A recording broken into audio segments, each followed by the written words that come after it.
तो जैसे कि हमने चर्चा की, मगध महाजनपद जब अन्य 15 महाजनपदों से श्रेष्ठता के लिए, पहले तो बराबरी के लिए और उसके बाद श्रेष्ठता के लिए, और फिर उनमें एक सर्वप्रमुख बनने के लिए संघर्ष कर रहा था, साम्राज्य बनने की दिशा में था वो संक्रमण काल।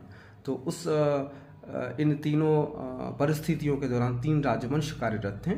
एक प्रद्योत राजवंश, अवंती में भी इसी वंश का शासन था। 2 शाखाएं कहें कि एक शाखा ने मगध में शासन की स्थापना की थी और एक शाखा ने अवंती में। महाप्रद्योत बहुत प्रसिद्ध राजा भारतीय इतिहास में हुए हैं अवंती के। उनसे बिंबिसार का संघर्ष, बिंबिसार और अजातशत्रु का संघर्ष भी प्रख्यात है।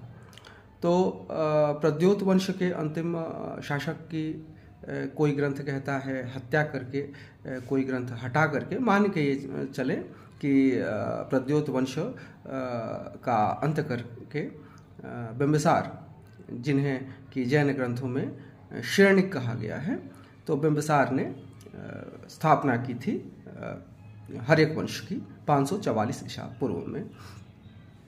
तो ऐसा भी कहा गया है ग्रंथों में कि बिंबिसार के शासन के दौरान 80,000 ग्राम उनके अधीन थे। तो 80,000 ग्राम तो अच्छी खासी संख्या आज के भी हिसाब से होती है। लगभग 2 स्टेट्स तो कम से कम हो ही जाते हैं। तो खैर, हर एक वंश में हमें 7 शासकों का उल्लेख मिलता है विभिन्न ग्रंथों के माध्यम से। बिंबिसार प्रथम शासक थे जिन्होंने इसकी स्थापना भी की थी 544 से 492 ईसा पूर्व। बिंबिसार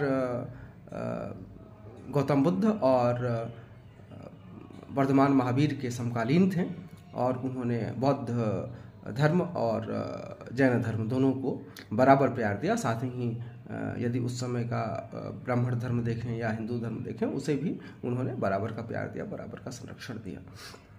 तो बिंबिसार ने प्रमुख राजवंशों से वैवाहिक संबंध स्थापित किए।